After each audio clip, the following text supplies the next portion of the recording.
To proceed with today's class, last class potential और potential energy देखे थे। बस ये फॉर्मूला याद रखना है, potential energy of a body of A mass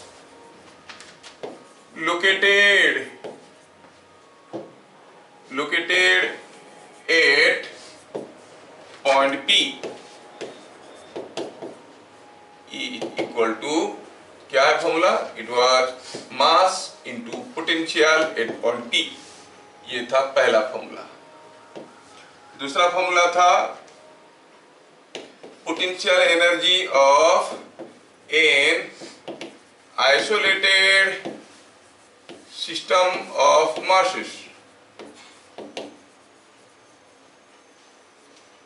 Potential energy of an isolated system of masses is equal to half of sum of their individual potential energies।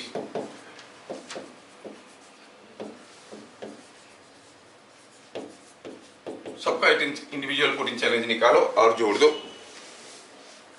और क्या देखे थे? For a two mass system potential energy का formula था minus Gm1m2 by R. ये सबसे ज्यादा important है, डायरेक्ट क्वेश्चन इसके ऊपर आता है। इवन जेईई मेन में भी इसको फॉर्मूला पूछ लिया था एक बार, ओनली फॉर्मूला बताओ बोल के। And for a system of 3 masses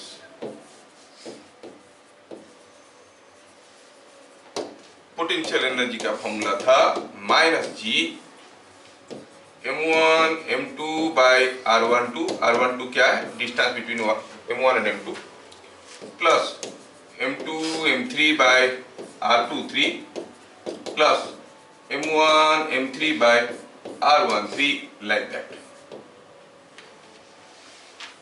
समझ में आया? बस इतनी ही फॉर्मूले के ऊपर हमें काम करना है। और आपको बेसिकली मालूम है कि जो पोटेंशियल एनर्जी है, it is defined only for conservative fields. It is the energy possessed by a body due to its position, जो हम लोग पहले भी देख चुके हैं। And whenever work is done by the conservative force, potential energy decreases. Work is done against the conservative force, potential energy increases. ये सारी चीजें यही नहीं लिखा गया है, हम लोग वर्क एनर्जी पावर चैप्टर में पढ़ चुके हैं। पेन को ऊपर उठाओ, work is done against gravity, potential energy बढ़ गया। पेन को नीचे लाओ, work is done by gravity, potential energy घट गया। समझ में? चलिए शुरू करते हैं।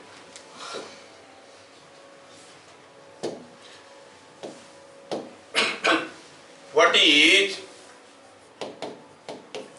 Potential energy of A mass m0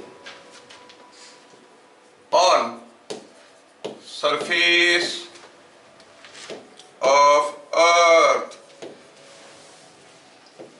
दिया गया है m is mass of earth, r is radius of earth,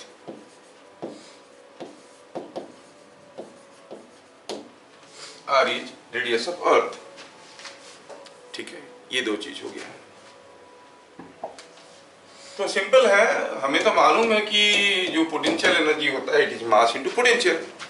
अर्थ का मास m है और उसका रेडियस r है, तो सरफेस में पोटेंशियल क्या होगा? v। Potential at surface is minus Gm by r। So potential energy of m0 is equal to m0 into v is minus Gm by r, minus Gm by r।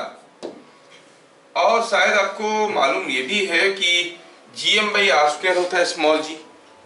नहीं, आपको मालूम है कि small g का value होता है Gm by r square. g is Gm by r square, तो Gm by r क्या हो गया? gr। तो ये बन गया minus mgr। The potential on the surface of earth is minus mgr. समझ में आ रहा है? They will ask the question in a different way. On an unknown planet of radius r, the acceleration due to gravity is g. Find the potential energy of a mass m on that surface. इसे minus mgr है ना. ठीक.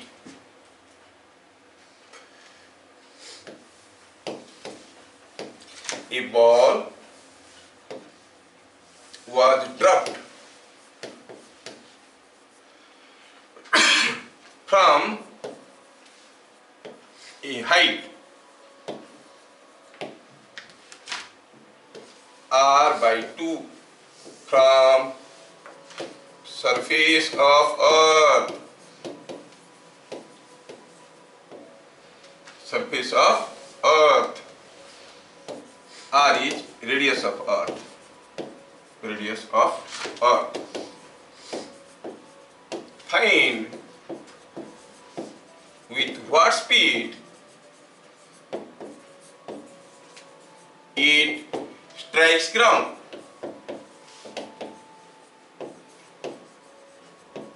हाँ, ये question तो sir काफी simple है. जब कोई बॉल कुछ एच हाइट से गिरता है तो हम कहेंगे कि जो काइनेटिक एनर्जी गेन करता है that is equal to loss in potential energy. और हमें ये भी मालूम है कि loss in potential energy is work done by gravity when it is coming down by a distance h. The work done by gravity is mgh. mgh is equal to half mv². वहां से v का value निकल जाएगा. लेकिन बात क्या है, यहाँ पर हम बॉल को गिरा रहे हैं from a large height r/2. r/2 क्या है? Half of the radius of earth. क्या इतना ऊपर तक हर जगह g का value acceleration due to gravity बराबर रहेगा? नहीं रहेगा. तो फिर कैसे निकालेंगे what is the work done by gravity? Work done by gravity is otherwise loss in potential energy. तो सीधा mgr/2 नहीं कर सकते. When h is small you can say it is mgh, loss in potential energy. When h is r/2 such large, small g is not constant through out the way. समझ में आ रहा ना? तो हम सीधे सीधे mgr/2 नहीं कर सकते. तो क्या करेंगे? चलिए कुछ ऐसा करते हैं कि ये है सरफेस ऑफ अर्थ और ये पार्टिकल को यहाँ से गिराया गया है. और चलो ये पोजीशन ए है. जब वो यहाँ पर गिरेगा पोजीशन बी में उसका स्पीड पूछा गया. मास ऑफ अर्थ मालूम नहीं है, रेडियस ऑफ अर्थ दिया गया है. गिरने वाली मास स्मॉल m है. चलिए एक चीज तो तय है कि ये कंजर्वेटिव फील्ड है तो total energy will be conserve. जब ये गिरेगा यहाँ से यहाँ तक कुछ लॉस इन पोटेंशियल एनर्जी होगा. Loss in potential energy will be equal to gain in kinetic energy. Loss in potential energy निकालने के लिए क्या निकालना पड़ेगा? Potential energy at A minus potential energy at B और potential energy at B minus potential energy at A. Loss हुआ है मतलब पहले ज्यादा था और फिर आया तो कम हो गया. तो कैसे निकालेंगे? Potential energy at A minus potential energy at B. तो लिखने के लिए इसे लिखते हैं लॉस इन पोटेंशियल एनर्जी और gain in kinetic energy is equal to loss in potential energy. Gain in kinetic energy कितना है? Half mv². अगर ये पूछते पूछते स्पीड v हो गया तो लॉस इन पोटेंशियल एनर्जी ये होगा potential energy at A minus potential energy at B. A में क्या पोटेंशियल एनर्जी है?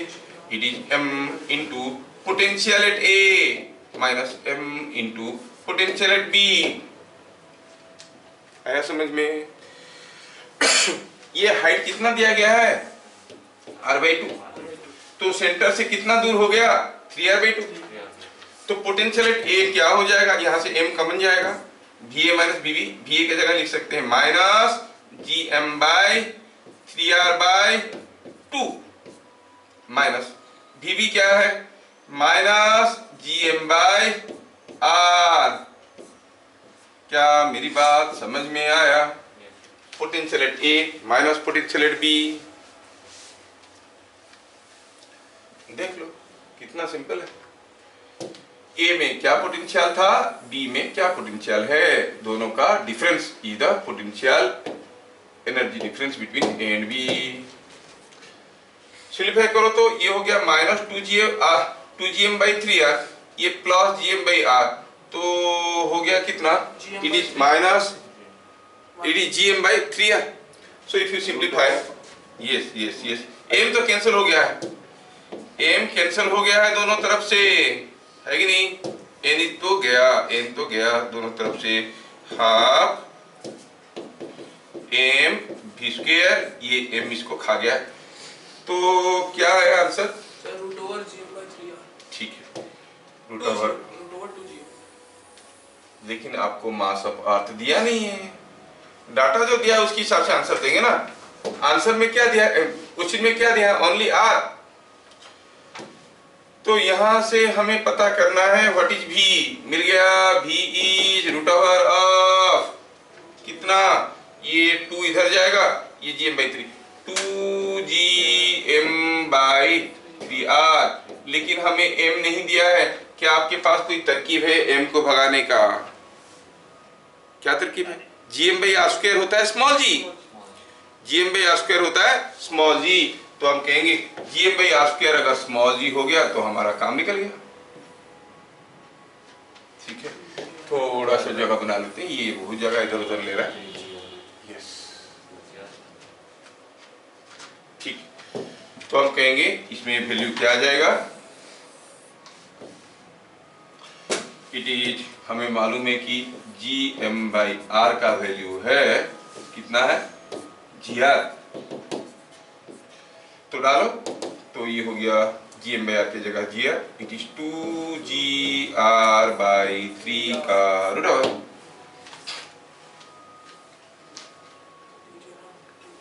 आया समझ में? अच्छा ठीक है। दूसरा क्वेश्चन ये है कि find with what speed a ball must be projected from surface of earth such that it rises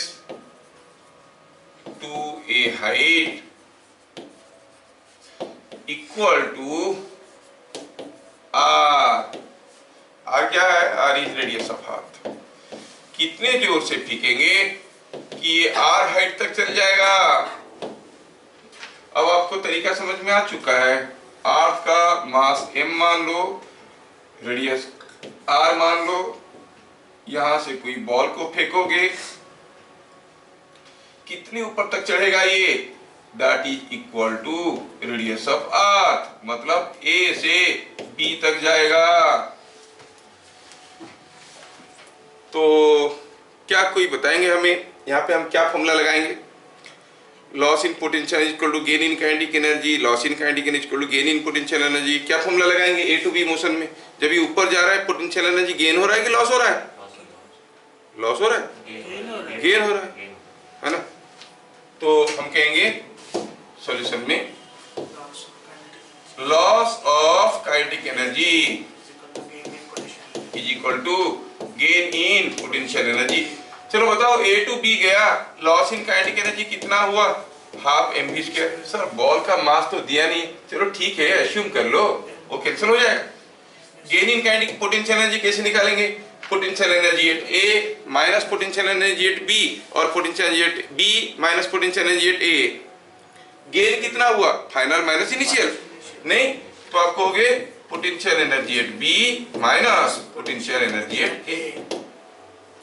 B equal to root over of GM by R। M हमें दिया नहीं गया है, नहीं M हमें दिया नहीं गया है, mass of earth is not given, only radius given. Potential energy at B कैसे निकालेंगे?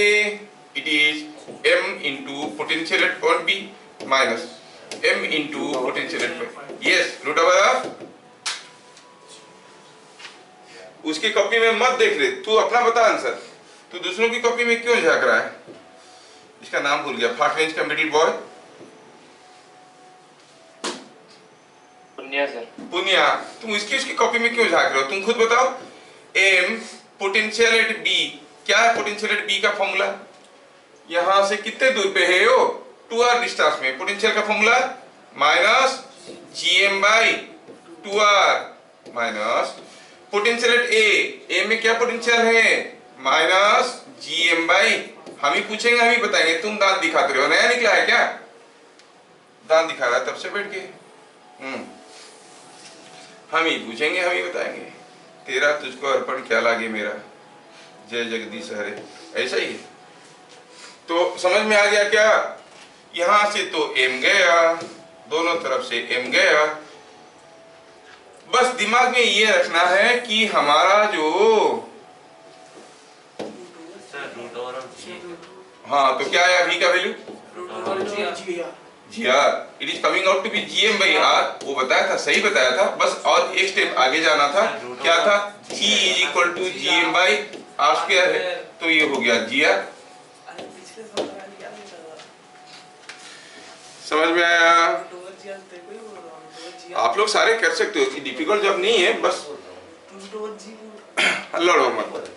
वो भी जी बोल रहा था, तू भी जी बोल रहा था, यहाँ पर तो सबको एक दूसरे को जी बोलते हैं, पागले को भी जी बोलते हैं, नहीं? हाँ जी बोल। चलो ठीक है, लड़ो मत लड़ो मत, ठीक।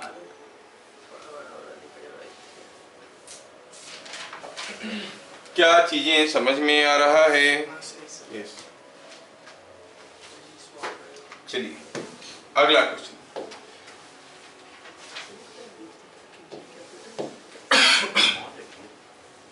If distance between two masses is increased, then potential energy of system will increase or decrease? Increase और डिक्रीज। हाँ, कोई बोला इंक्रीज, वेरी गुड। लेकिन आपको बताना ये भी पड़ेगा वाई। क्या मालूम, अब फेंक रहे होगे, वाई बताओगे तो पता चलेगा कि समझ में आया। हाँ बताओ। Radius is indirectly proportional to potential. इसको इनडायरेक्टली नहीं बोलते, इनवर्सली बोलते हैं। हाँ, इनवर्सली बोलते हैं। एक तो होता है डायरेक्टली प्रोपोर्शनल, तो उसका उल्टा इनडायरेक्टली प्रोपोर्शनल बोल दिया। लड़का चालाक है, चलेगा, ठीक है। इनडायरेक्टली प्रोपोर्शनल है, ठीक है। मैं ये बोल रहा था उसने जो कहा आंसर, उसका तरीका ये है, बोला कि जो पोटेंशियल एनर्जी का फॉर्मूला है वो minus GM1 M2 by R। दोनों के बीच में डिस्टेंस बढ़ा दिए, पोटेंशियल एनर्जी बढ़ेगा कि घटेगा? उसका आंसर इनकम्प्लीट है। अगर R को बढ़ाएंगे तो पोटेंशियल एनर्जी घटना चाहिए, लेकिन वो बोल रहा है इंक्रीज। क्या बोलना चाहिए? The potential energy is inversely proportional to the distance between them and potential energy is a negative quantity। दोनों बोलना है। दोनों बोलने से पता चलता है कि ये R बढ़ेगा तो ये क्वांटिटी घटेगा, और माइनस है इसलिए बढ़ेगा। -2 बढ़ा है कि -10 बढ़ा है? -2 बढ़ा है, तो पोटेंशियल एनर्जी बढ़ेगा। यहां से चला दूसरे तरीके से सोचो तो, when you are taking two masses away from each other, the force between them is attractive or repulsive? Attractive। तो ग्रेविटेशनल फोर्स इधर को है, हम जबरदस्ती दूर ले रहे हैं। Work is done by the system force और against the system force, against, तो एनर्जी बढ़ेगा। whenever work is done by gravity, potential energy decreases, work is done against gravity, potential energy increases। तो क्या लिखेंगे दूसरा वाला? is gravitational force is attractive by increasing separation,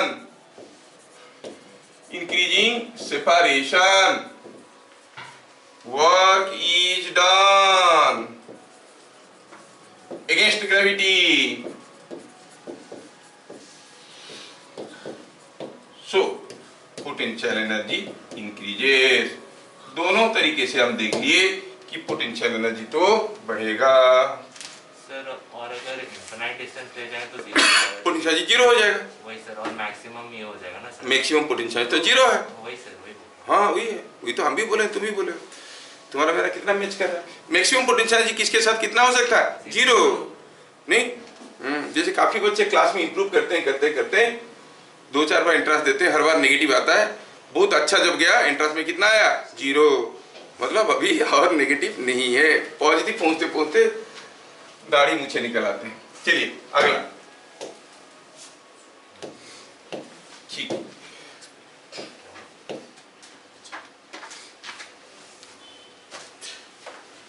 अभी थोड़ी दिन पहले एक लड़का को मिला था, ऐसा ही उसका मार्क का इम्प्रूवमेंट था। माँ बाप खुश थे, पहले तो सर नेगेटिव लाता था, आजकल जीरो ला रहा है। ठीक है, मतलब इम्प्रूवमेंट हो रहा है। Next next next,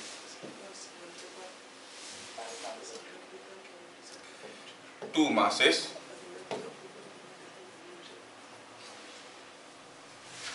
each mkg were released at a distance r और 2r, चलो ठीक है, 2r डिस्टेंस में छोड़ दिया गया। They move towards each other, move towards, ये सब चालू टाइप के क्वेश्चन है, सारे बुक में मिलेंगे, 25 बार एंट्रेंस में आया होगा, सही है? तो याद रखना, they move towards each other due to mutual attraction.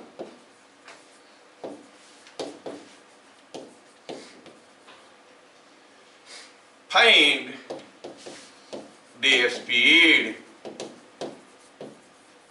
when distance between them is r. पहले तो दोनों के बीच में डिस्टेंस 2r था, अब म्यूचुअल ग्रेविटेशनल फोर्स के चलते एक दूसरे की तरफ आए। जब दोनों एक दूसरे की तरफ आए तो पता चला जब दोनों के बीच में डिस्टेंस r हो गया था तब उनका स्पीड क्या था। I hope you understand the question. कोई मास था m, दूसरा मास था m, दोनों के बीच में डिस्टेंस था r, सॉरी 2r। अब दोनों पास आने लगे, जब पास आने लगे तो ये must be move, they must be moving towards each other with some velocity. What is that speed when the distance between them is r? Earlier distance between them was 2r. क्या सिस्टम में पहले कोई kinetic energy था? Yes बेटा, कोई answer? हाँ, root over of 2gm/r। Root over of 2gm/r। मुझे answer मालूम नहीं है, अगर सही निकल गया तो एक बड़ा सा शाबाशी तुमको मिलने वाला है। ठीक है, देखो कितना जल्दी काम कर रहा है, इससे very good computer.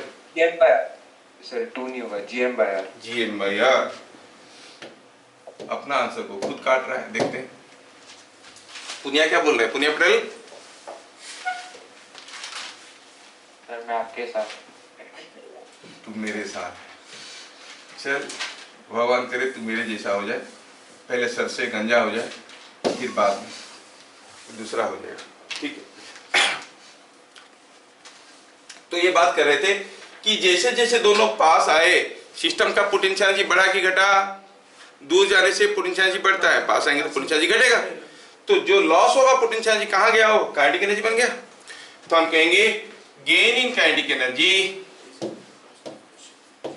Gain in kinetic energy is equal to loss in potential energy.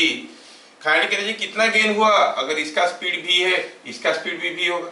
Sir दोनों का स्पीड भी क्यों होगा? अलग अलग भी तो हो सकता है। अरे नहीं, अगर ये पूरे को हम सिस्टम मान लेते हैं, बाहर से तो कोई फोर्स आया नहीं, तो मोमेंटम कंजर्व रहेगा। शुरू में जीरो था तो हर वक्त जीरो रहेगा, तो इसका एम भी इधर को हुआ तो इसका एम भी इधर को होगा, दोनों का मोमेंटम बराबर होगा। क्यों बताया? क्योंकि अगर मासेस m और 2m होते तो आपको उसी सिरे से सोचना पड़ेगा, एक का v हो जाएगा तो दूसरा का v/2 हो जाएगा। समझ में आ रहा है? अच्छा ठीक है, तो gain in kinetic energy equal loss in potential energy. Gain in kinetic energy कितना हुआ? एक मास का हाफ mv²। अब अंकित बताओ, ये जो मास है लेफ्ट में, उसका काइनेटिक एनर्जी किधर को है? राइट को कि लेफ्ट को है? Sir left. लेफ्ट वाले का काइनेटिक एनर्जी किस डायरेक्शन में है? राइट वाले का काइनेटिक सेम डायरेक्शन में कि ऑपोजिट? इतना बता दे सर, कोई डायरेक्शन नहीं। तेरे को अपना नाम मालूम नहीं? उसको तो पूछा मैं। अभी वो सोच रहा है आप लोग क्या बोल रहे हो, दोनों का काइनेटिक एनर्जी सेम डायरेक्शन में कि अपोजिट डायरेक्शन में है? कोई डायरेक्शन नहीं है, तो टोटल काइनेटिक एनर्जी हो गया दोनों का काइनेटिक। तो जोड़ दो, इससे स्केलर क्वांटिटी। इतना देर सोचोगे तो मेरे को सुसाइडल लगता है। मैं सोचता हूँ कहाँ पर ये फिजिक्स पढ़ रहा है। लॉस इन पोटेंशियल एनर्जी, तो क्या करेंगे, पहले का initial potential energy minus final potential energy, और final potential energy minus initial potential energy करेंगे। लॉस हुआ, इनिशियली ज्यादा था बाद में कम हुआ, इनिशियल माइनस फाइनल। तो इनिशियल पोटेंशियल एनर्जी कितना था, दोनों के बीच में डिस्टेंस 2r था, तो फॉर्मूला बन गया minus Gm by 2r, 2 mass system का पोटेंशियल एनर्जी का फॉर्मूला है कि नहीं। उसके बाद ये हो गया initial potential energy minus final potential energy. Final potential energy क्या था, माइनस Gm बाई दोनों के बीच में डिस्टेंस हो गया है r। सर मेरे को रूट ओवर G/r में चलो देखते हैं क्या मिला। v square is equal to Gm/2r। तो v को क्या लिखेंगे, it is root over of Gm/, तो आपकी शाबाशी आपसे छिन गया। क्या बात समझ में आया? रूट Gr/2 इसको Gr/2 कैसे लिख सकते हो, क्या ये रेडियस ऑफ अर्थ है? नहीं है। कहीं भी आर देखा रेडियस ऑफ अर्थ कर दिया। अच्छा ऐसा कुछ लोग होते हैं जिनको प्रॉपर वोकैबुलरी मालूम नहीं होता है। Sorry sir.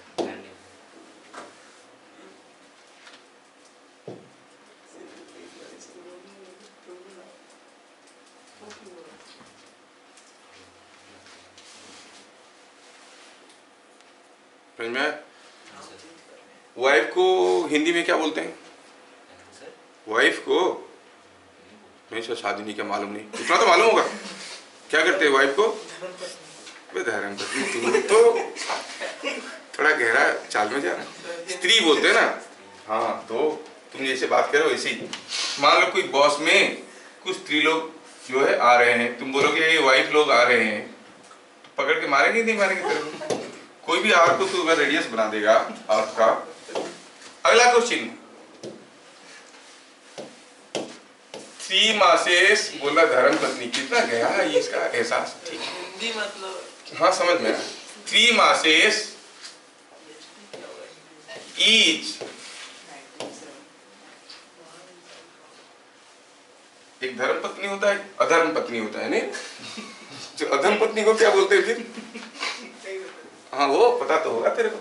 अच्छा, 3 masses each mkg are located at corners of an equilateral triangle of side length L. Find potential energy of system। 3 मास वाला केसेस काफी कम आते हैं, फिर भी एक तो कर लिए हम लोग, बाई चांस में काम लग जाएगा। हाँ बोल बेटा। -3 Gm²/L। तू हरदम जल्दी बोल के गलत बोल देता है यार, मेरे को दुख लग जाता है। हाँ सही तो बोल रहा है। ये मास m है, ये मास m है, ये मास m है। हाँ बोलो क्या आंसर आया बेटा? 3 -G3m²/L। हाँ 3Gm²/L ऐसे बोल रहा है वो आंसर नहीं? ठीक है, सही बोल रहा है आप। सॉल्यूशन क्या था पोटेंशियल एनर्जी का 3 मास सिस्टम में? इट इज -Gm1 m2/r12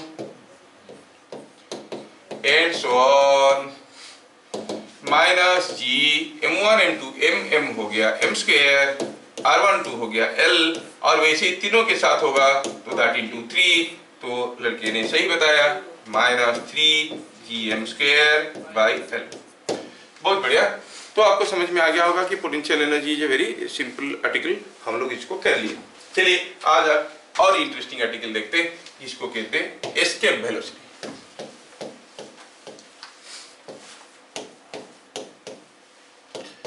क्या है ये एस्केप वेलोसिटी, इसको हम लोग VE से डिनोट करेंगे। पहले स्टेटमेंट लिखते हैं, the minimum velocity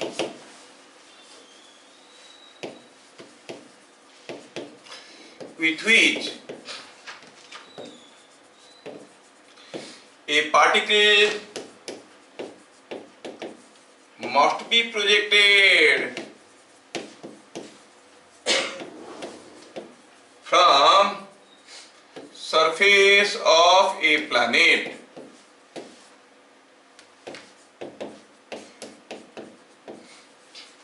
such that it just escapes from gravitational field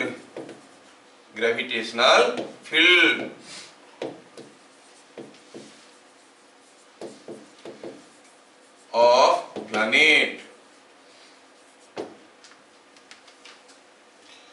is called escape velocity from the surface.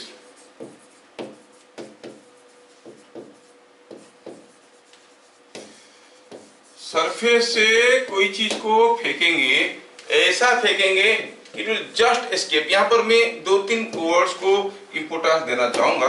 एक तो हुआ द मिनिमम वेलोसिटी, दूसरा हुआ so that it just escapes. ये दो स्टेटमेंट को, दो वर्डिंग को थोड़ा याद रखना। कम से कम कितना वेलोसिटी में फेंकेंगे, it will just escape from the gravitational field of the planet. समझ में आया? अच्छा, सपोज हम कहेंगे ये हो गया अर्थ, और यहां से हम कोई चीज को धीरे से फेंकेंगे, ऐसे जाएगा, ऐसे वापस आ जाएगा। थोड़ा और जोर फेंकेंगे और ऊपर जाएगा और वापस आ जाएगा। अगर हम कुछ ऐसा फेंके इसको कि इतना दूर गया कि इसको ग्रेविटी फिर से वापस खींच के नहीं लाया, तो फिर वहीं रुक जाएगा। लेकिन ग्रेविटेशनल फील्ड कहां तक है? दूर दूर तक है। कितने भी दूर में जाओ, at any distance R the gravitational intensity is gm/r²। तो कहां पर ग्रेविटेशनल इंटेंसिटी नहीं मिलेगा? At infinite distance. That means if it can go up to infinity, तो वहां पर ग्रेविटेशनल इंटेंसिटी 0 मिल जाएगा। अगर इनफाइनाइट डिस्टेंस में ग्रेविटेशनल इंटेंसिटी 0 हो गया और आप इसको ऐसे फेंके कि वो जस्ट यहां तक आ गया, तो फिर वो वापस नहीं आएगा, है ना। कभी कोशिश करके देखो, कोई पत्थर को जोर से फेंक के देखो, वो जोर से अगर फेंकोगे वापस आएगा? कितने भी जोर से फेंको वापस आएगा। उतना ताकत तुम्हारे अंदर नहीं है कि फेंकेंगे कि निकल जाएगा, वो तो मैजिक में होता है। तो इसको ऐसे फेंके तो कितना वेलोसिटी में फेंकने से वो निकल जाएगा बाहर, उसको कहते हैं एस्केप वेलोसिटी। क्या इससे कम वेलोसिटी में फेंकेंगे तो क्या होगा? जाएगा, थोड़ी देर के बाद वापस आ जाएगा। इससे ज्यादा वेलोसिटी में फेंकेंगे तो क्या होगा? आखिर रुकेगा क्या? नहीं, यहां पर पहुंचने के बाद भी कुछ वेलोसिटी रहेगा और चलता रहेगा। वो सारा चीज हम लोग डिस्कशन करने वाले हैं। तो एस्केप वेलोसिटी क्या हो गया? The minimum speed, minimum velocity with which A particle must be projected so that it will just go beyond the gravitational field, it will not return back. ठीक है, मिनिमम वेलोसिटी क्या है? तो दस इसको कहेंगे एस्केप वेलोसिटी। अच्छा बताओ, कोई एक 2 kg का मास को 20 मीटर हाइट में फेंकने के लिए ज्यादा वेलोसिटी चाहिए कि कोई 5 kg का मास को 20 मीटर हाइट में फेंकने के लिए ज्यादा वेलोसिटी चाहिए? सेम चाहिए। v/2gh। मास से कोई मतलब नहीं। 2 kg को √2gh में फेंकोगे h हाइट तक जाएगा, 5 kg को भी √2gh में फेंकोगे वही h हाइट तक जाएगा। It has nothing to do with the mass. So इसीलिए यहाँ पर स्पेसिफाई किए हैं पार्टिकल कुछ भी हो सकता है, कोई भी मास का हो सकता है। कोई भी मास को अगर इसके वेलोसिटी में फेंकेंगे तो क्या होगा? वो जाएगा इनफाइनाइट डिस्टेंस में रुक जाएगा। बात समझ में आया? ठीक है, ये जो वेलोसिटी है उसको कहते हैं एस्केप वेलोसिटी। ठीक है, पॉइंट नंबर 2 थोड़ा समझो। यहाँ पर वैसे फॉर्मूला निकालना, डिराइवेशन करना बहुत आसान है इसका, लेकिन कंसेप्ट समझ नहीं पाने से गड़बड़ होता है दूसरे न्यूमेरिकल करने में। सपोज हम कहेंगे this is the point at a distance infinite from here. यहाँ से इनफाइनाइट डिस्टेंस में ये एक पॉइंट है, और कोई पार्टिकल को अगर हम यहाँ से फेंकते हैं एस्केप वेलोसिटी में, तो सपोज ये आके यहाँ पे रुक जाता है, जस्ट ट्राई टू अंडरस्टैंड, ये यहाँ पे आके रुक जाता है। रुक जाता है का मतलब उसका स्पीड क्या है वहां पर, what is the speed here, 0। When you are throwing it with a speed ve, the speed here becomes 0। Speed 0 है तो काइनेटिक एनर्जी कितना होगा भैया, 0। यहाँ पे काइनेटिक एनर्जी 0 होगा। अच्छा, as it is at infinite distance from here, तो आप कहोगे what is the potential here, minus GM by infinity, नहीं माइनस जीएम बाई इंफिनिटी क्या होता है, 0, तो पोटेंशियल है 0। अच्छा, पोटेंशियल अगर 0 है तो क्या बता सकते हो पोटेंशियल एनर्जी का क्या फॉर्मूला था, ये मास m को फेंकें, m इंटू पोटेंशियल, वो भी हो गया 0। मतलब जब वो इंफिनिटी में पहुंचेगा उसका speed 0, kinetic energy 0, potential 0, potential energy 0, सब कुछ 0 है। What is total mechanical energy here, sum of kinetic energy and potential energy. And by law of conservation of mechanical energy you know, अगर टोटल एनर्जी यहाँ पर जितना होगा यहाँ पर उतना होगा, यहाँ पर भी उतना होगा, यहाँ पर भी उतना ही होगा। मतलब यहाँ पर टोटल एनर्जी 0 है तो यहाँ पर भी टोटल एनर्जी 0 है, यहाँ पर भी टोटल एनर्जी 0 है, यहाँ पर भी टोटल एनर्जी 0 है। अब लेकिन जब ये जा रहा था रास्ते में काइनेटिक एनर्जी 0 था क्या, 0 तो नहीं था, तो फिर टोटल एनर्जी कैसे 0 होगा, kinetic energy itself is not 0, दोनों को मिला 0 हो जाएगा, कैसे हो जाएगा, क्योंकि potential energy is a negative quantity. मतलब रास्ते में जाते वक्त कहीं किसी पॉइंट में अगर उसका काइनेटिक एनर्जी था 100 जूल, तो क्या बता सकते हो पोटेंशियल एनर्जी कितना था, -100 जूल। रास्ता भर हर जगह टोटल एनर्जी 0 था। बात समझ में आया, let us right.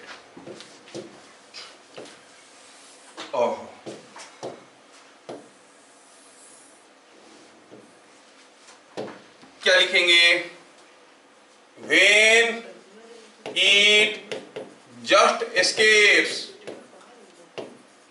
to infinity, just escapes to infinity, speed is 0, तो kinetic energy is 0, potential is 0, तो potential energy is 0। So total energy that is kinetic energy plus potential energy, दोनों 0 है। क्या 2 0 मिलाने से 2 0 होता है, नहीं, 0 ही होता है। आया समझ में, ये हो गया 10।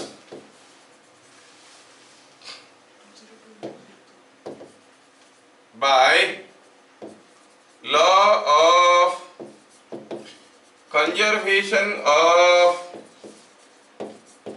Mechanical energy, the total energy of body at any position is 0। किसी भी पोजीशन में 0 है, तो जहां पहुंचा वहां तो 0 है, रास्ते में 0 है, सरफेस पे कितना है, सरफेस पे भी 0 है, नहीं। सो on surface kinetic energy plus potential energy is 0। क्या ये बात समझ में आया, सरफेस में kinetic energy plus potential energy 0 ही होगा। काइनेटिक एनर्जी कितना है, हाफ m, क्या स्पीड में फेंके, ve स्क्वायर। पोटेंशियल एनर्जी तो पोटेंशियल ऑन द सरफेस कितना होता है, -gm by capital R, earth का potential into mass is equal to 0। क्या बातें समझ में आ रहा है? Yes, sir. अब यही चीज को लेके चलते हैं अगले पेज में और इसकी तुरंत नेक्स्ट चीज निकालते हैं। तो क्या मिला, it is half mve square minus gmm by r, तो m तो गया इज इक्वल टू 0, ये हो गया 0। क्या मिला यहां से, ve का square is equal to 2gm by r। क्या बात समझ में आया? और क्योंकि हमें मालूम है कि g is equal to gm by r square, तो हम इसको कुछ दूसरा भी लिख सकते हैं। क्या लिखेंगे? 2GR। सो अगर BE का स्क्वायर क्यों लिखे? अब हम लोग BE निकाल रहे हैं। So the escape velocity is given bye √2GR। तो कोई बॉडी को सरफेस से एस्केप करवाने के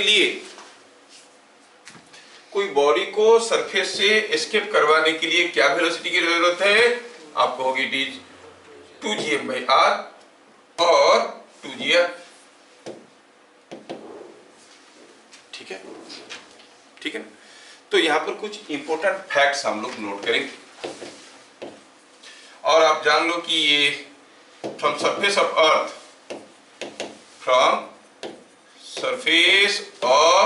अर्थ आपको मालूम होना चाहिए एस्केप वेलोसिटी कितना होता है, मालूम है? 11.2 किलोमीटर पर सेकेंड। मतलब अगर आप इतना स्पीड में गाड़ी चलाओगे तो आप एस्केप कर जाओगे। सर हम लोग तो 60 किलोमीटर पर में चलाते हैं। नहीं, 60 किलोमीटर पर आवर होता है, ये पर सेकेंड बोल रहे हैं। उतना स्पीड में चलाओगे तो फिर वापस कभी नहीं आओगे। समझ में आया? इससे ज्यादा स्पीड में लगाओ तो उड़ जाएगा। इसलिए पुलिस रोकता है कि ज्यादा स्पीड में मत चलाओ, by chance you will escape. लोग बोले कहाँ गया बेटा आपका? एस्केप कर गया। ठीक है, चलिए फैक्ट्स देखते हैं। पहला तो हुआ कोई बॉडी को किसी भी पॉइंट से फेंक के एस्केप करवाने के लिए वहां पर उसका एनर्जी को जीरो करना। समझ में? क्या लिखेंगे? A body just escapes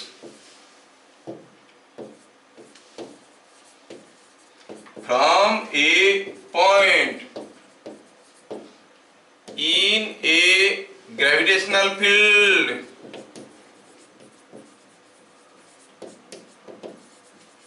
if kinetic energy plus potential energy is 0। हम लोग जो अभी एस्केप वेलोसिटी पढ़ रहे थे, क्या पढ़ रहे थे? सरफेस से फेंकने के लिए। कहीं दूसरी जगह से भी फेंकने की नौबत आ सकता है, नहीं? अब there is Mercury planet, there is Mars planet, there is Earth planet and moon is in between. Moon का एनर्जी कितना हो जाएगा? तो भाग जाएगा। तो सरफेस से नहीं हुआ। तो किसी को भी किसी भी पॉइंट से अगर भगाना है ग्रेविटेशनल फील्ड में, उसका एनर्जी जीरो कर लो। जब तक एनर्जी है वो वापस आता रहेगा। समझ में आया ना? अब दुर्गा पूजा में घूमने जाते हो, मम्मी पापा पॉकेट मनी दे दिए 200 रुपया, कहेंगे 10 रुपया खाया, कहीं 20 रुपया खाया, कोई 30 रुपया खाया। जब तक जेब में पैसा है तब पूजा घूम रहे हो। एक पॉइंट पे पता चला सारा पैसा जेब में जीरो हो गया और आगे जाओगे घूमने, घूम के क्या करेंगे? देखेंगे कि तो वहीं से वापस, है कि नहीं? एक बार जीरो हो गया एनर्जी तो यू एस्केप और पूजा में मेला में घूमना बंद हो जाएगा। होगी नहीं रखा? कभी ऐसे हुआ है जेब में एक पैसा नहीं है, पता चला 6 नंबर घुमा, फिर 8 नंबर घुमा, फिर अंबान घुमा, ऐसे?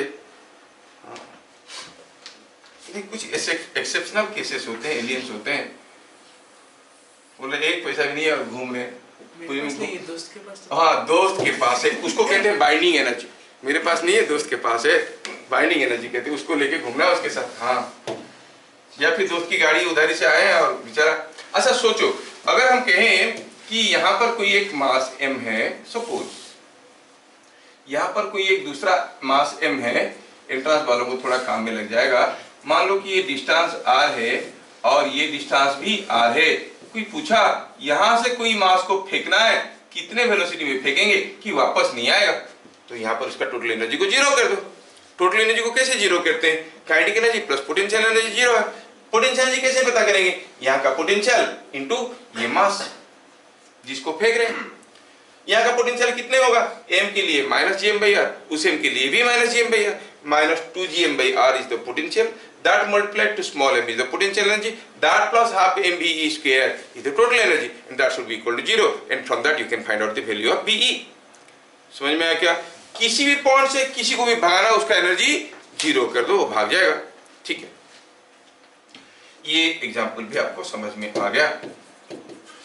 दूसरा हुआ, बस एनर्जी जीरो करो तो काम बन गया हमारा। एनर्जी जीरो करने के लिए हम क्या करते हैं? ऑलरेडी उसके पास कुछ पोटेंशियल एनर्जी है और जो नेगेटिव है, we give it some kinetic energy. नहीं, इतना काइनेटिक एनर्जी देंगे कि दोनों मिलके जीरो हो जाएगा। अच्छा, कोई मास को अगर v वेलोसिटी में इधर को फेंकेंगे, जितना काइनेटिक एनर्जी होगा v वेलोसिटी में इधर को फेंकेंगे उतना ही काइनेटिक एनर्जी होगा। मतलब आप किधर को भी फेंको काइनेटिक एनर्जी उतना देना है। कहने का मतलब हुआ एस्केप वेलोसिटी का कोई एक फिक्स्ड डायरेक्शन नहीं है, तो इसको वेलोसिटी बोलना गलत है। It is more appropriate to call it escaping speed. उतना स्पीड में आप किसी भी डायरेक्शन में फेंको। ये मत सोचना कि आपसे कोई चीज फेंकना है ऐसे फेंकेंगे कि वापस नहीं आएगा और ऐसा ही फेंकना पड़ेगा। नहीं नहीं, आप ऐसे फेंको, ऐसे फेंको, ऐसे फेंको, किधर भी फेंको, अगर बी स्पीड में फेंक दिए वो गया, वापस नहीं आएगा। तो क्या बोलेंगे? Escape velocity has no specific direction. नहीं तो क्या लिखेंगे? Escape velocity has no specific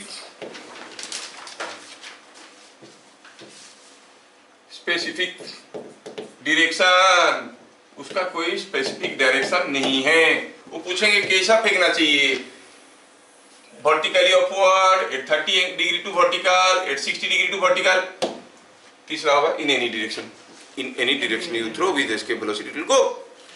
दूसरा हुआ अगर अर्थ की सरफेस से या किसी भी एक पॉइंट से 2 kg को फेंकना है और एक 10 kg को फेंकना है, किसको दूर फेंकने के लिए आपको किसको एस्केप वेलोसिटी, किसके लिए एस्केप वेलोसिटी ज्यादा होगा, 2 kg के लिए कि 10 kg के लिए? फॉर्मूला आपके सामने था, क्या था formula?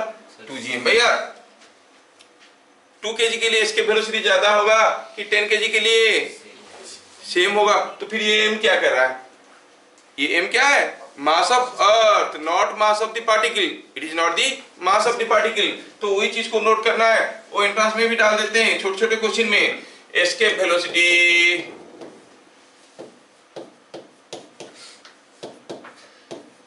Does not depend on mass of particle.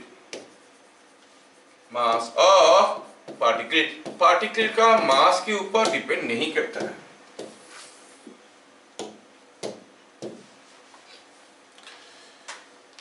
Next हुआ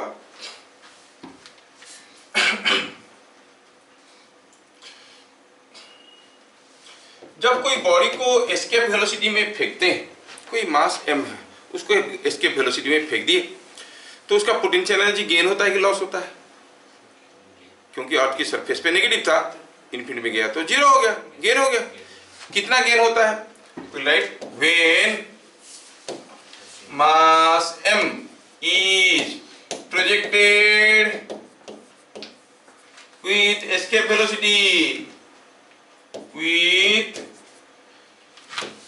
escape velocity, gain in potential energy is equal to half mve का square. Loss in kinetic energy नहीं, तो गेन इन पोटेंशियल एनर्जी कितना है? Half mve square. लिखेंगे कोई एक planet की सरफेस में एस्केप वेलोसिटी है 10 किलोमीटर पर सेकेंड। बताओ what is the gain in potential energy when the particle is throne with the speed? हो गया हाफ mve स्क्वायर, क्योंकि वहां पर पहुंचते पहुंचते सारा काइनेटिक एनर्जी खत्म हो जाएगा, हो जाके रुक जाएगा, है कि नहीं? अच्छा, suppose now the last but very important, when a particle is projected with speed v1 where v1 is greater than ve, तो क्या होगा बताओ? क्या वो जाके इनफाइनाइट डिस्टेंस में रुक जाएगा? एक बार ग्रेविटेशनल फील्ड से बाहर निकल गया, उसके ऊपर कोई फोर्स नहीं है, it will keep on moving with constant velocity, है कि नहीं? v1 अगर ve से ज्यादा हुआ तो कांस्टेंट वेलोसिटी में जाएगा, अगर v1 ve के बराबर हुआ रुक जाएगा, v1 अगर ve से कम हुआ तो जाएगा, फिर वापस पहुंचेगा v1 में। Law of conservation of energy, v1 में गया था फिर वापस आएगा v1 में। समझ में आ रहा ना? सो अगर v1 में फेंक देंगे, v1 ve से कम है, it will return back with v1, v1 ve के 0 है बराबर है तो it will stop final velocity, and if v1 is more than ve तो फाइनली कुछ दूसरा वेलोसिटी में चलता रहेगा। तो क्या लिखेंगे? When A particle is projected with speed v1 it keeps moving with a constant speed v2 in a region beyond gravitational field.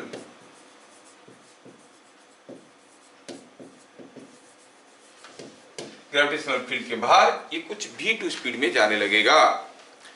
अब ये स्टेटमेंट को थोड़ा ध्यान से देखना है, ये इतना थोड़ा सोचने वाली चीज है। देखो यहां से मान लो कि पहले आप ऐसे बताओ कि सपोज हम यहां से कोई एक बॉडी को फेंके ऊपर, कितना काइनेटिक एनर्जी में, सपोज हम कहेंगे 100 जूल काइनेटिक एनर्जी में फेंके। सोचो कि मान लो this is the level of a roof, जब वो यहां पे पहुंचा उसका काइनेटिक एनर्जी था 60 जूल। सपोज अगर हम बॉडी को 100 जूल की जगह 150 जूल में भेजे होते काइनेटिक एनर्जी, तो यहां पर क्या 60 जूल होता कि कुछ दूसरा होता? दूसरा होता। कितना होता? यहां से यहां तक जाने में कुछ काइनेटिक एनर्जी लॉस हो गया है, जितना लॉस हुआ है वही तो गेन इन पोटेंशियल एनर्जी है। अब यहां से यहां तक जाने में गेन इन पोटेंशियल एनर्जी इस केस में ज्यादा होगा कि इस केस में ज्यादा होगा? सेम होगा। कितना ऊपर गया वही डिसाइड करता है, तो सेम होगा। मतलब यहाँ पर गेन इन पोटेंशियल एनर्जी, यहाँ पर गेन इन पोटेंशियल एनर्जी बराबर है, यहाँ पर लॉस इन काइनेटिक एनर्जी, यहाँ पर लॉस इन काइनेटिक एनर्जी बराबर होगा। यहाँ पर लॉस हुआ है 40 जूल, तो यहाँ पर भी लॉस होगा 40 जूल, मतलब यहाँ पर हो जाएगा 110 जूल। क्या ये बात समझ में आ रहा है? अब मैं ये बताना चाहता हूँ, अगर ये आपको समझ में आ गया, कोई प्लैनेट से कोई चीज को VE में फेंको, आके यहाँ पर वेलोसिटी 0 हो जाता है, मतलब कितना काइनेटिक एनर्जी लॉस हुआ? Half mve square. अगर हम V1 में फेंकेंगे तो यहाँ पर गेन इन पोटेंशियल एनर्जी कितना हुआ है? Half mve square. अगर कोई मास को हम V1 में फेंके जो कि VE से ज्यादा है, तो यहाँ पर पहुंचने के बाद भी वो V2 में जा रहा है, तो ये दोनों ही केस में, पहला केस में और दूसरे केस में, दोनों ही केस में gain in potential energy will B same, means loss in kinetic energy will B same. तो लॉस इन काइनेटिक एनर्जी कितना हो रहा है यहां से यहां तक जाने में? जितना यहां पर हो रहा है। कितना? Half mve square. मतलब यहां से यहां तक जाने में loss in kinetic energy is half mve square. समझ में आ रहा है क्या? तो आप कहोगे अगर ये पॉइंट को A मानेंगे, इंफिनिटी को B मानेंगे, तो A टू इंफिनिटी वाला केस में loss in kinetic energy is equal to gain in potential energy, और लॉस इन काइनेटिक एनर्जी कितना है? आपने फेंका हाफ mv1 स्क्वायर से, फाइनली मूव कर रहा है हाफ mv2 स्क्वायर में, और पोटेंशियल एनर्जी कितना गेन हुआ? Gain in potential energy is half mve square, है कि नहीं? हाफ mve का स्क्वायर। मार्केट करो, मिला v1 square minus v2 square is equal to ve square. तो अगर कोई चीज को हम एस्केप वेलोसिटी से ज्यादा वेलोसिटी में फेंकेंगे, finally it will move with a constant velocity, and that constant velocity is given by v2 square, और v2 square is equal to v1 square minus ve square. क्या मेरी बात समझ में आया? तो final velocity of the particle will be v1 square minus ve square. आया समझ में? बढ़िया है, मस्त समझ रहे हो आप लोग। तो ये आपको याद रखना था। यहाँ पर और एक इंपॉर्टेंट चीज आता है। क्या है वो इंपॉर्टेंट चीज? यहाँ पर एक क्वेश्चन आता है, why some of the planets do not have atmosphere, है ना? कुछ कुछ प्लैनेट का एटमॉस्फेयर नहीं है, कुछ कुछ का है। क्यों है? Why some of the planets do not have atmosphere, ऐसे करके क्वेश्चन आता है। रीजन ये हुआ कि जब भी कोई प्लैनेट का फॉर्मेशन हुआ, पहले वो गैसीय स्टेट में था, तो गैसीय स्टेट में था तो it was at very high temperature, and the gas molecules do have a very high speed at any temperature.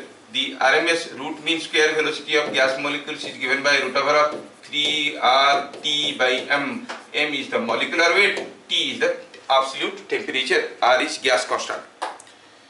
Mass of Earth, radius of Earth ऐसे मत सोच लेना। R है gas constant, 2 calorie per mole Kelvin होता है। T is absolute temperature, M is the molecular weight of the gas molecules. अगर ये जो velocity था very high temperature था, शुरू शुरू में। अगर ये वेलोसिटी उस प्लैनेट का एस्केप वेलोसिटी से ज्यादा है तो वो रहेगा क्या उस प्लैनेट में, गैस मॉलिक्यूल्स भागे, चाहे वेलोसिटी किसी भी डायरेक्शन में हो, भागा जो भागा। समझ में आया क्या? तो जो प्लैनेट का फॉर्मेशन के समय गैस मॉलिक्यूल्स का आरएमएस वेलोसिटी एस्केप वेलोसिटी से ज्यादा था, वो सारे उस प्लैनेट से एस्केप कर गए। वहां पर कोई गैस है ही नहीं, कोई एयर है ही नहीं। हमारे एटमॉस्फेयर में भी कुछ गैसेस हम लेबोरेटरी में तो बनाते हैं, लेकिन वो gases are not available in the atmosphere, क्योंकि वो एस्केप कर जाते हैं depending upon the temperature and the molecular weight. You cannot find all the gases that you can produce in a laboratory available in the atmosphere. समझ में आ रहा है? तो जिनका आरएमएस वेलोसिटी गैस पार्टिकल का वेलोसिटी एस्केप वेलोसिटी से ज्यादा हुआ, वो भाग गया। समझ में? उस प्लैनेट में वो गैस नहीं है। तो ये चीजें आपको समझ में आया तो थोड़ा लिख देंगे, क्योंकि स्कूल वाले पूछते हैं why some planets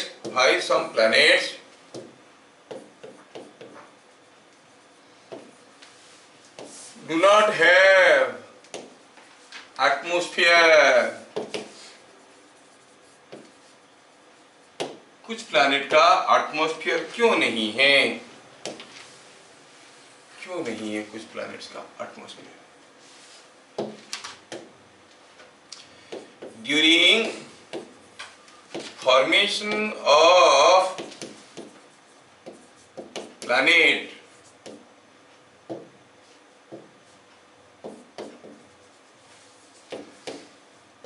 eight very high temperature,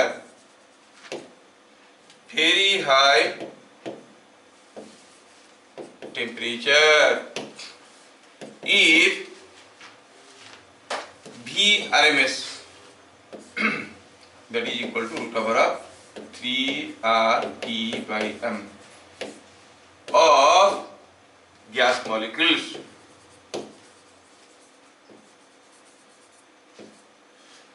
were more than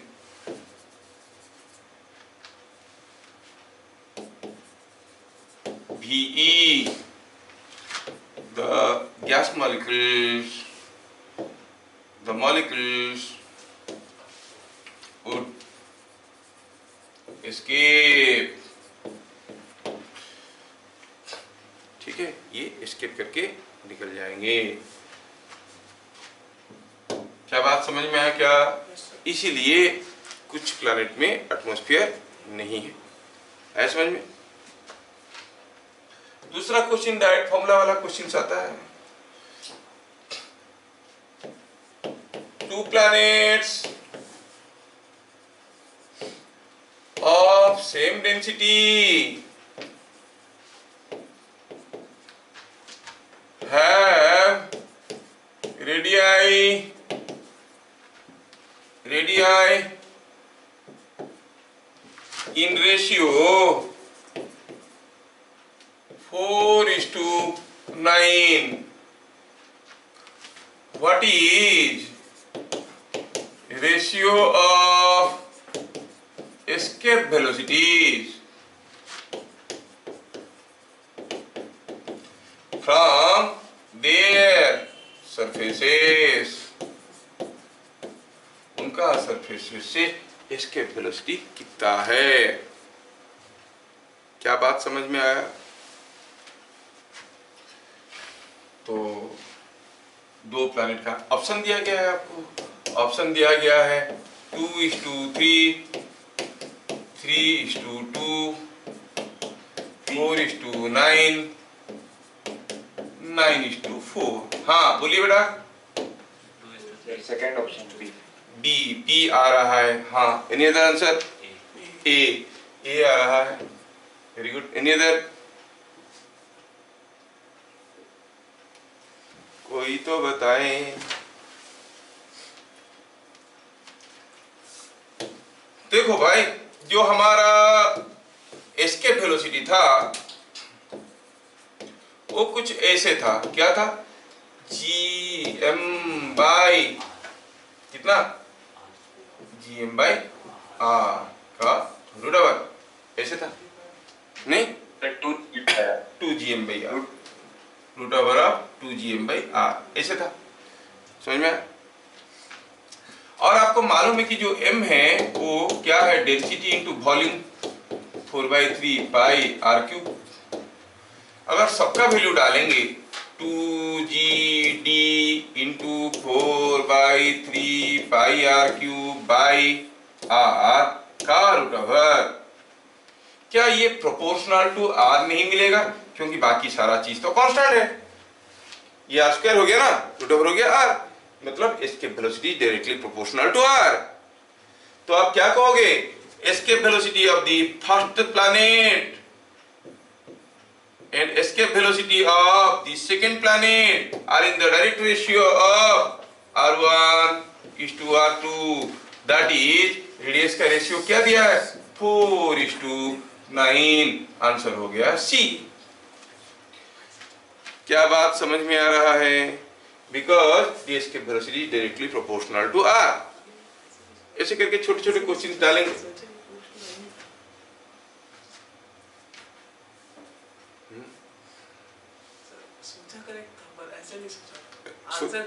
answer correct था, वेरी गुड। नहीं, आंसर तो किसी भी तरीके से नहीं कर सकता। You need not think in my way only, my way may be additional way of thinking for you. कोई जरूरी नहीं कि मेरे जैसे आप सोचो, आप मेरे से बेहतर भी सोच सकते हो, दूसरे तरीके से भी सोचते हो। क्या ये समझ में आ रहा है? ठीक है, next question.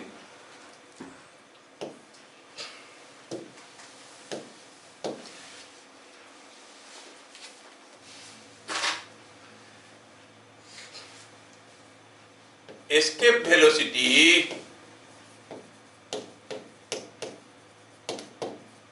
from the surface of a planet is 10√3 kilometer per second। ठीक है, 10√3 kilometer per second। If a particle is projected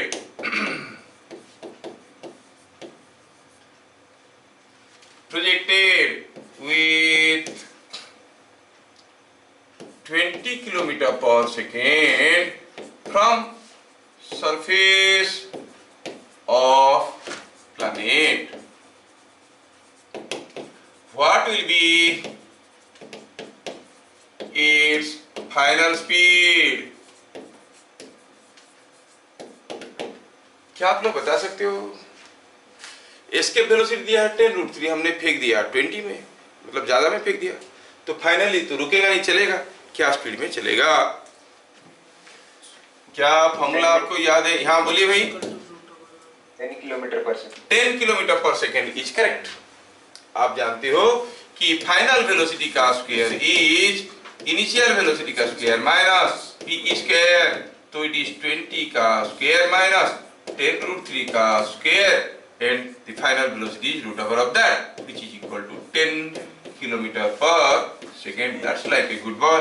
अच्छा सोचा। क्या बात समझ में आ रहा है? तो इसके वेलोसिटी के बारे में भी हम लोग काफी कुछ चीजें देख ली। उसका नेक्स्ट हमें देखना है व्हाट इज ऑर्बिटल वेलोसिटी।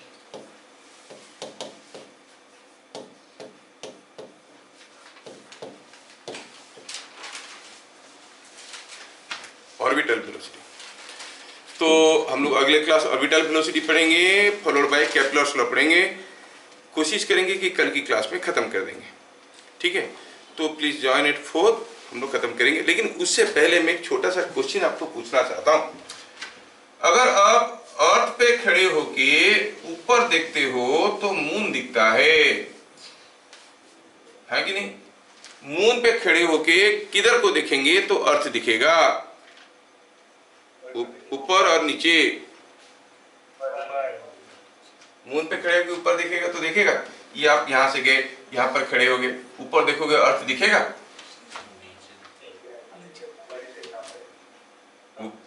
हाँ, ऊपर देखना पड़ेगा, लेकिन हर वक्त नहीं दिखेगा। हर वक्त आपको मून दिखता है क्या? नहीं दिखता है, क्योंकि आप जब यहां से जाओगे मून पे उतरोगे तो कुछ कैसा उतरोगे?